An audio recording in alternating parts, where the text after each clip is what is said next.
சென்னை பல்லாவரம் அடுத்த அனகாபுத்தூர் அடையாறு ஆற்றின் கரையோரம் உள்ள குடியிருப்புகளை அகற்றும் பணி 2வது நாளாக இன்றும் தொடர்கிறது. நீதிமன்ற ஆணையை மீறி அதிகாரிகள் குடியிருப்புகளை அகற்றுவதாக குடியிருப்பு வாசிகள் குற்றம் சாட்டுகின்றனர். இது தொடர்பான நேரலை தகவல்களை செய்தியாளர் நாகராஜன் வழங்க கேட்கலாம். நாகராஜன், தற்பொழுது அங்கு இருக்கக்கூடிய குடியிருப்பு வாசிகளை நீதிமன்ற ஆணையை மீறி அதிகாரிகள் அங்கு அகற்றி வருவதாக ஒரு செய்தியானது கிடைக்கப்பெற்றிருக்கிறது. அங்கு இருக்கக்கூடிய மக்கள் தெரிவிக்கக்கூடிய கருத்துக்கள் என்னவாக இருக்கிறது? வணக்கம். பல்லாவரத்தை அடுத்திருக்கக்கூடிய அனகாபுத்தூர் ஆற்றங்கரையோர குடியிருப்பு வாசிகளை முற்றிலும் அகற்றக்கூடிய பணியில் தாம்பரம் மாநகராட்சி அதிகாரிகளும் அதே மாதிரி வருவாய்த்துறை அதிகாரிகள் உள்ளிட்ட பலரும் ஈடுபட்டிருக்கிறாங்க. இதற்கான காரணம் என்னவா சொல்லப்படுது அப்படின்னா, அதாவது அடையாறு ஆற்றங்கரை ஓரத்தில் வெள்ளப்பெருக்கு ஏற்படும் பொழுது இங்கே இருக்கக்கூடிய குடியிருப்பு பகுதிகள்லாம் பெருமளவில் பாதிப்புப்படுறதுனால பல வருடங்களாகவே இவங்களை இங்கேருந்து அகற்றுறதுக்காக பணிகள் மேற்கொண்டு வருவதாகவும், ஆனால் பல சூழல்களில் அது பண்ண முடியாமல் போய் இந்த நேரத்தில் எவிக்ஷன், அதாவது இங்கே இருக்கக்கூடிய மக்கள்லாம் வெளியில் அப்புறப்படுத்தி இங்கே கட்டப்பட்டிருக்கக்கூடிய வீடுகள்லாம் இடித்து இந்த இடத்த சீரமைக்கிறதா தெரிவிச்சிருக்கிறாங்க. இப்போ நாம் இருக்கிறது அனகாபுத்தூரில் இருக்கக்கூடிய கிராம மக்கள் எல்லாமே ஒன்று சேர்ந்து இந்த பக்கத்தில் இருக்கக்கூடிய பகுதிகள்லாம் ஆக்கிரமிப்பு செய்யப்படாத பகுதிகள், இதெல்லாமே ஆல்ரெடி பத்திரப்பதிவு செய்யப்பட்டு முறைப்படி கட்டப்பட்ட வீடுகள், இந்த வீடுகள்லாம் எப்படி இடிப்பீங்க அப்படின்னு சொல்லி அவங்களுடைய கேள்வியை முன்வைக்கிறாங்க. ஆனால் அதே சமயம் வருவாய்த்துறை அதிகாரிகளும் சரி, தாம்பரம் மாநகராட்சி அதிகாரிகளும் சரி, கிட்டத்தட்ட 10க்கும் மேற்பட்ட ஜேசிபி இயந்திரங்களை கொண்டு இங்கே அந்த வீடுகளை இடிக்கக்கூடிய பணியில ஈடுபட்டிருக்கிறாங்க. இங்க இருக்கக்கூடிய பொதுமக்கள்கிட்ட அவங்களுடைய பிரச்சனைகளை கேட்போம். காவல்துறையினர் பேசும்போது கூட இந்த விஷயத்துல அவங்க சொல்றது என்னன்னா, நீதிமன்ற ஆணை இருந்தாலும் எங்களுக்கான ஆர்டர் உத்தரவு பிறப்பிக்கப்பட்டிருக்குது அப்படின்னு சொல்றாங்க. ஆனா இருக்கக்கூடிய மக்கள் கிட்ட என்னன்றது கேட்போம். வணக்கமா, இங்க இருக்கக்கூடிய குடியிருப்பு பகுதிகளில் அப்புறப்படுத்த சொல்லி நேத்துல இருந்தே சில வீடுகள் இடிச்சிருக்காங்க. இன்னைக்கு உங்களுடைய ஏரியாவுக்கு சாந்தி நகர் 1வது தெருக்கு வந்திருக்காங்க. இது எப்படி பாக்குறீங்க? எந்த மாதிரியான எதிர்ப்பு நீங்க ஏன் தெரிவிக்கிறீங்க? சார், இது நாங்க ஒரு 60-70 வருஷமா இங்கதான் இருக்க சார் நாங்க இருக்கோம். குழந்தைங்கல இருந்து பெரியவங்க வரைக்கும் எல்லாமே நாங்க இங்கதான் வாழ்றோம். எவ்வளவு பெரிய வெள்ளம் வந்தாலும் நாங்க எங்க உயிரை நாங்க பாத்துக்கிறோம். யாரும் கவர்மெண்ட் செய்யல. ஓட்டு கேட்கறவங்க 10 பேர் காருக்காரா வராங்க, வீடு வாசல்ல நின்று கையெடுத்து கும்பிடுறாங்க. நாங்க உங்களுக்கு தேவையான நாங்க செய்யறோமா, காமெடி பண்ணுமா, காமெடி போட்டு தரோம், பட்டா வாங்கி தரோம், எல்லாம் சொல்லி நாம போட்டு நாசமானதான் மிச்சம். குழந்தை குட்டிகளோட ரோடு நிக்கிறோம். யார் சார் காப்பாத்துவாங்க? எந்த கட்சி சார் வருது? ஸ்டாலின் அவங்க என்ன பண்றாங்க? ஸ்டாலின் அவங்க என்ன பண்றாங்க சொல்லுங்க சார். ஸ்டாலின் உள்ள உட்கார்ந்து ஆறு போட்டு இருக்காரு. அது மக்கள் வேணும்னா ஓட்டு வேணும்னா கூட வராங்கல்ல. இப்ப வரல சார், இப்ப தட்டி கேக்குறோம்ல. மக்கள் அராஜகம் எதனா படிச்ச பசங்க எதனா பேச சட்டம் விஷயத்துக்கு போறது இல்ல சார். நான் சொல்லுங்க. இப்போ அதிகார தரப்புல இருந்து என்ன சொல்லப்படுதுன்னா, இதெல்லாம் ஆக்கிரமிப்பு நிலங்கள் அப்படின்னு சொல்லப்படுது. ஒரு நிமிஷம் அவங்க சொல்லப்படுறது சொல்றேன். அதே சமயம் நீர்நிலைகளை ஆக்கிரமிச்சு கட்டி இருக்கிறதுனால வெள்ளப்பெருக்கு ஏற்படுறப்ப இந்த இடத்துல பிரச்சனைன்ற மாதிரி சொல்றாங்க. இது எப்படி நீங்க சொல்றீங்க? வெள்ளத்துல பாதிச்சுக்கிறோம் நாங்க சொன்னோமா? எங்களுக்கு எதனா சேதா இருக்குதுன்னு நாங்க சொன்னோமா? எங்களுக்கு இந்த எடுங்கன்னு சொல்லிட்டு நாங்க சொன்னோமா? எதுக்கோசம் எங்களை எடுக்கிறாங்க? எங்களுக்கு எதனா பாதிப்பு ஆயிருக்குதுன்னு சொல்லிட்டு நாங்க சொன்னோமா? சொல்லுங்க. பண்றதுனால இப்படி அப்பாவிப்பட்ட மக்களை எடுத்து போடணும்னு சொல்றாங்களே, எங்களை அப்படி எடுத்து போடணும்னா இந்த வீட்டுல இங்க இடிச்சு பணமாக்க சொல்லுங்க. இங்க நாங்க சாவத்துக்கு ரெடியா இருக்கிறோம். துப்பாக்கி எடுத்துட்டு வராங்களே, நாங்க சொல்லுங்க. நாங்க கொலைகாரங்களா இல்ல கொலை போறீங்களா? நாங்க பாகிஸ்தான்ல குண்டு போட்டு சாவச்சுன்னு சொன்னாங்கல்ல, அந்த மாதிரி இங்க ஒரு குண்டு போட சொல்லுங்க சார். இங்க ஒரு குண்டு போட சொல்லுங்க. நான் இங்க நீதிமன்ற உத்தரவுப்படி நீங்க வீடுகளை இது ஆக்கிரமிப்பு வீடுகள் இல்லைன்னு ஒரு உத்தரவு வாங்கியிருக்கீங்க. அதே மாதிரி இதை இடிக்க கூடாதுன்னு சொல்லியிருக்கீங்க. இதை நீங்க அதிகாரிகள்கிட்ட காட்டுறப்ப அவங்க தரப்புல இருந்து என்ன சொல்லப்படுது? அவங்க இதை ஏத்துக்க மாட்டாங்க. எப்படியாவது காலி பண்ணணும். மேல பொலிட்டிக்கல் ப்ரெஷரு இந்த காசா கிராண்ட் எல்லாம் கட்டுறாங்க இல்லையா, அதனால பொலிட்டிக்கல் ப்ரெஷரு இந்த இடத்த சுத்தமாக்கணும், பார்க் ஆக்கணும், ரோடு ஆக்கணும்னு சொல்லிட்டு இந்த மக்களை காலி பண்ணுறதுக்கு. ஆனால் வழக்கம் இன்னும் கோர்ட்டில் தான் இருக்கு, எங்களுக்கு சாதகமாக தான் இருக்கு. இப்போ இது லீவில் ஒரு மாதம் லீவு இப்போ இந்த லீவை யூஸ் பண்ணிக்கிட்டு கரெக்டாக வந்தால் நம்ம கோர்ட்டெல்லாம் லீவு இந்த டைமில் இவங்க எல்லாம் காலி பண்ண வச்சிடலாம் அப்படின்னு சொல்லிட்டு தான் பிளான் பண்ணி வராங்க. ஆனால் கோர்ட்டு ஒன்றும் நிலுவையில் தான் இருக்குது. இவங்க அதை ஏற்றுக்க மாட்டுறாங்க. ஆனால் எப்படி இருந்தாலும் கோர்ட்டில் எங்களுக்கு சாதகமாக தான் இருக்குது. நாங்கள் அதை யாரையும் நம்பலை, நீதிமன்றத்தை மட்டும் தான் நம்புகிறோம். நீதிமன்றம் சொன்னால் நாங்கள் எங்களுக்கு டைம் கொடுக்க போகிறாங்க, என்ன வேணால் நாங்கள் பண்ண போகிறோம். நீதிமன்றத்தை மட்டும் தான் நம்புகிறோம், வேறு ஒன்றும் கிடையாது. இப்போ உடனடியா வீடுகளை இடிக்கிறதுக்காக வந்திருக்கிறாங்க. ஒரு 10 ஜேசிபி வாகனங்கள் வந்திருக்கு, காவல்துறையினர் வந்திருக்கிறாங்க. என்ன சொல்றாங்க? உங்க தரப்புல இருந்து அடுத்த கட்டத்துல என்ன பண்ண எங்களுக்கு வீடு வேணுங்க. நாங்க வீட்டுக்கு போனா நாங்க வீட்டுல போனதான் இருக்கோம். எங்க வீடு தான் எங்களுக்கு வேணும். நாங்க செத்தா நாங்க எங்க வீட்டுல சாவோம். நாங்க வீடு விடவா மாட்டோம். காலையில வந்து எதுவுமே பேசலாங்க. ஜேசிபி வந்து நிறுத்துறாங்க, நாங்க எடுக்க போறோம். அப்ப எப்படி எடுப்பீங்க? அதிகாரிகளை கேள்வி கேட்டாலும் அவங்க நாங்க கேள்வி அவங்க பதில் சொல்ல மாட்டாங்க. எப்படி நாங்க போவோம்? நாங்க போக மாட்டோம். நாங்க இங்கதான் சாவோம். எங்களுக்கு சாவு இங்கதான். ஜேசிபி போட்டு எங்க மூட்டி போங்க. இதுக்கப்புறம் நாங்க பேசவே முடியாது உங்ககிட்ட. வெளியெல்லாம் போக முடியாது. அவங்களோட ஆதங்கத்தை கேட்டிருந்தோம். இது ஆக்கிரமிப்பு நிலம் கிடையாது, முறைப்படி இங்கே வந்து பத்திரப்பதிவு செய்து பட்டா எல்லாம் வாங்கி இந்த இடத்துல வந்து நிரந்தரமாக பல வருடங்களாக இங்கே வாழ்ந்து வருவதாக தெரிவிக்கிறாங்க. அதே மாதிரி வெள்ள பாதிப்பின் போது கூட எங்களுக்கு பிரச்சனைன்னு நாங்கள் சொல்கிறோமா? அப்படி இருக்கிறப்ப இங்கே ஏன் இந்த இடத்த வந்து சரி செய்யணும்னு நினைக்கிறீங்க? அதே மாதிரி இங்கே பார்க் என்ன தேவை இருக்குது? பார்க் கட்டுறதுக்கும் மற்ற சகல வசதிகள் பண்ணுறதுக்காக குடியிருப்பு பகுதிகளை அகற்றிட்டு என்ன தேவை இருக்குன்னு ஒரு கேள்வியை முன்வைக்கிறாங்க. இப்போ நீங்கள் அப்படியே என்னுடைய எதிரில் நீங்கள் பார்த்தீங்க அப்படின்னா தெரியும், காவல்துறையினர் வந்து ஊர் பொதுமக்கள் கிட்ட வந்து வாக்குவாதத்தில் ஈடுபட்டு இருக்காங்க. குறிப்பாக இங்கே தள்ளுமுள்ளு நடக்கிற சிச்சுவேஷன்னே சொல்லணும். அந்த மாதிரியான ஒரு சூழலுக்கே போயிருச்சு. ஏன்னா இந்த ஆக்கிரமிப்பு பகுதிகள்னு சொல்லப்படுற குடியிருப்பு பகுதிகள் அனைத்துமே ஆக்கிரமிப்பு செய்யப்படலைன்னு சொல்லி பொதுமக்கள் மூலிமா அவங்களுடைய கோர்ட் மூலிமா பெறப்பட்ட ஆதாரங்களுடைய அடிப்படையிலேயே வந்து அவங்க வச்சுருக்காங்க. வீட்டுக்கு முன்னாடியே பொது அறிவிப்பு உள்ளிட்ட பல பலகைகளை வந்து அவங்க வச்சுருக்கிறாங்க. அதாவது இந்த ப்ராப்பர்ட்டியெல்லாம் தொடணும் அப்படின்னா முறைப்படி நீதிமன்றத்தில் வந்து முறையிட்டு இந்த ப்ராப்பர்ட்டிலாம் ஆக்கிரமிப்புன்னு சொல்லி ப்ரூஃப் பண்ணிவிட்டு அதுக்கப்புறமா இந்த பகுதியெல்லாம் வந்து அகற்றணும் அப்படின்ற மாதிரியான ஒரு கோர்ட்டுடைய ஆதரவு இந்த இடத்துல வந்து வச்சுருக்காங்க. ஸோ அப்படி இருக்கிறப்ப இங்கே இருக்கக்கூடிய பொதுமக்களை அகற்றுவது அப்படிங்கிறதும் இவர்களுடைய வாழ்வாதாரம் பாதிக்கப்படக்கூடிய சூழலில் இருக்கிறது அப்படிங்கிறதும் இப்போ வந்து மிகப்பெரிய கேள்விக்குறியாக தான் பார்க்கப்படுது. பொதுமக்கள்லாம் ஒருங்கிணைஞ்சு இந்த எவிக்ஷன், அதாவது இங்கே இருக்கக்கூடிய மக்களை அப்புறப்படுத்தக்கூடிய நிகழ்வை வந்து தடுத்து நிறுத்தி காவல்துறையினரை பாதியை நிறுத்தியிருக்காங்க.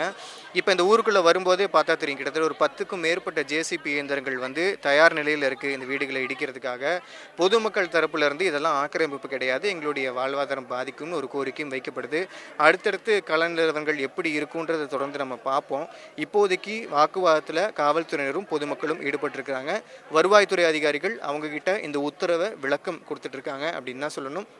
போக போக இந்த பிரச்சனை எந்த அளவுக்கு பூதாகாரமாக வெடிக்க போகுது, எந்த மாதிரியான ஒரு நிலையில் வந்து இது முடிய போகுது அப்படிங்கிறத நம்ம நிச்சயமாக பொறுத்திருந்து தான் பார்க்கணும். அதே மாதிரி இங்கே இருக்கக்கூடிய நான் சொன்னது வந்து சாந்தி நகர் முதல் தெரு, அடுத்தடுத்து இருக்கக்கூடிய இந்த 2வது தெரு 3வது தெரு, அதே மாதிரி எம்ஜிஆர் நகர் உள்ளிட்ட பல்வேறு பகுதிகள் இந்த ஆற்றங்கரையோர பகுதிகளாக இருக்குது.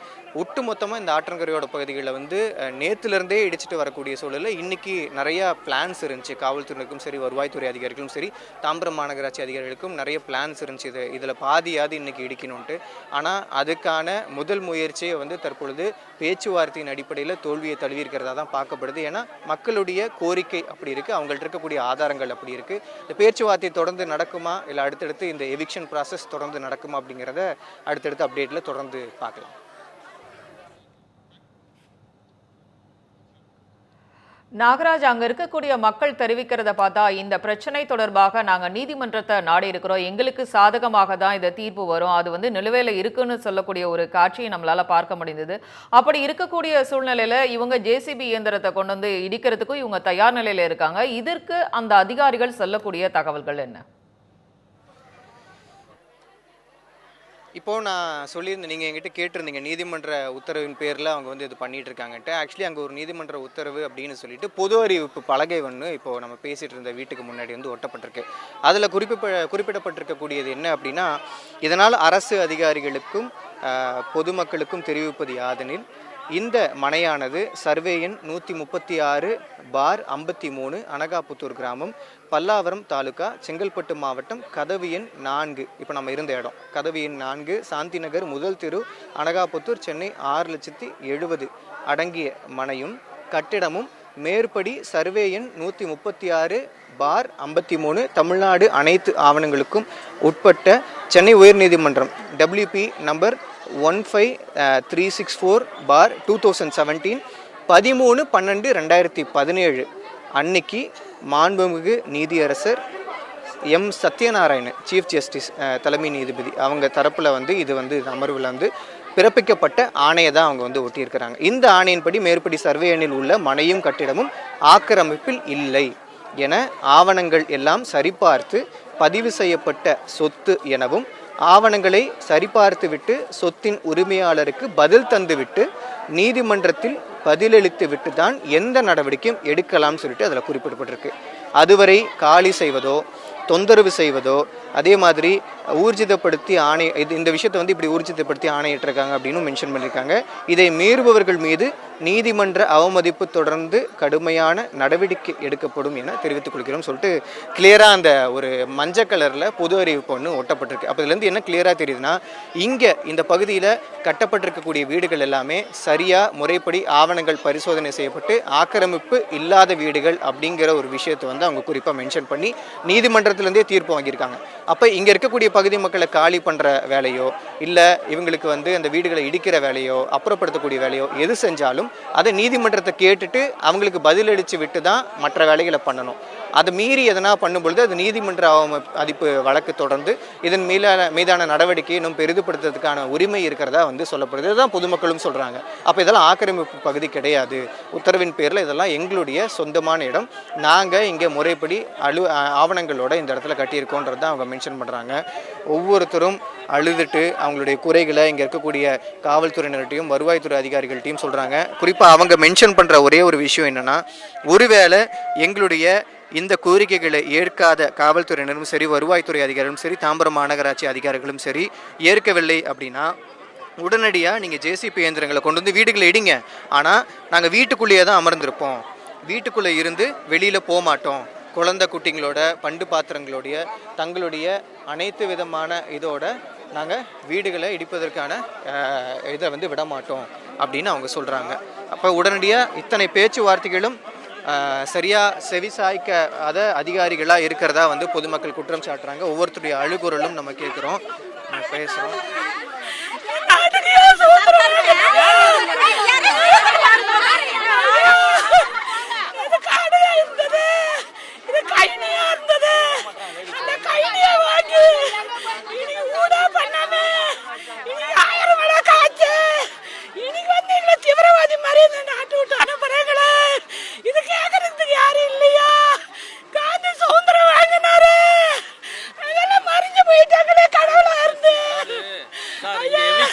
கிடையாது சார், எவிக்ஷன் ஆர்டரே இல்லாமல் இடிக்க வராங்க. மற்ற பகுதியில் வந்து எவிக்ஷன் ஆர்டர் இருக்குது, அந்த பகுதியை விட்டுட்டு எவிக்ஷன் ஆர்டர் இல்லாத இந்த மற்ற பகுதிக்கு வந்து எம்எல்ஏ சப்போர்ட் இருக்குது, இந்த பகுதிக்கு எம்எல்ஏ சப்போர்ட் இல்லை, அதனால் இந்த பகுதியை இடிக்க வராங்க. அதாவது இடிக்கிறதுக்கு உண்டான ஆதரவை இங்கே அந்த ரிப்போர்ட் இவங்க கிட்ட எதுவுமே கிடையாது, கோர்ட்டோட ரிப்போர்ட் இவங்க கிட்ட இல்லை. ஆர்டர் காப்பி இருக்குதுன்னு சொல்றாங்க, அந்த ஆர்டர் காப்பியை டிரான்ஸ்பரன்சியா காட்டணும்ல, பப்ளிக் தானே ஒர்க் பண்றாங்க, அது காமிச்சா தானே நாங்க அடுத்த ப்ராசஸ் என்னன்றது பண்ண முடியும். அது காட்டாம எங்க கிட்ட இருக்குன்னு சொன்னா எப்படி அது நாங்க அக்செப்ட் பண்ணிக்க முடியும்? இப்போ உங்களெல்லாம் அப்ரூவ் படுத்திட்டு இந்த இடத்த என்ன டெவலப் பண்ண போறாங்க, என்ன பண்ண சொல்ல மாட்டாங்க சார். என்ன டெவலப்மெண்ட் பண்றதுக்காக நீங்க எடுக்கிறீங்க, உங்களுக்கு எவ்வளவு பவுண்டரி வேணும்னு கேட்டா அதை மட்டும் அதை கேட்டா டிரான்ஸ்பரன்சியா இருக்கணுமா இல்லையா, பப்ளிக் முன்னாடி நம்ம கேட்கிறோம், அது சொன்னாதான் நாங்க இதுக்காக தான் எடுக்கிறோம், இதுக்கு தேவைப்படுதுன்னு சொன்னாதான் நாங்க வந்து இது பண்ண முடியும். அந்த மாதிரி எந்த பதிலுமே சொல்லாம அவங்க பாட்டுன்னு எல்லாம் இது பண்றாங்க. இங்க வந்து இதை பார்க் வரப்போகுது, அப்புறம் ரோடு வரப்போகுது, அப்புறம் இந்த ட்ரைனேஜ் இந்த க்ளீன் பண்ண இது வரப்போகுதுன்னு சொல்லிட்டு இருக்காங்க. ஆனால் எந்த ஆர்டருமே எங்கிட்ட சொல்லலை, முன்னாடி எங்கிட்ட இன்ஃபார்ம் பண்ணணும்ல, இதுக்கான ஆர்டர் எங்கிட்ட காமிச்சா நாங்கள் எதுக்கு இந்த ப்ராப்ளம் பண்ணிட்டு இருக்க போகிறோம். அந்த ஆர்டர் அவங்க காமிக்க மாட்டாங்க, அதே ஷோ பண்ண மாட்டாங்க. நாங்கள் காமிச்சா எதுக்கு இது பண்ண போகிறோம், எங்கிட்ட ஷோ பண்ணால் போதுமே எங்களுக்கு. ஓகே, இதை வந்து என்னது ஓட ஏரியா தான் சொல்லி நாங்கள் விட்டுட்டு போடுவோம். ஆனால் அவங்க காமிக்க மாட்டாங்க. ஏன் காமிக்க மாட்டாங்க? நாங்கள் எத்தனை நாள் கேட்டுட்டு தானே இருக்கோம்.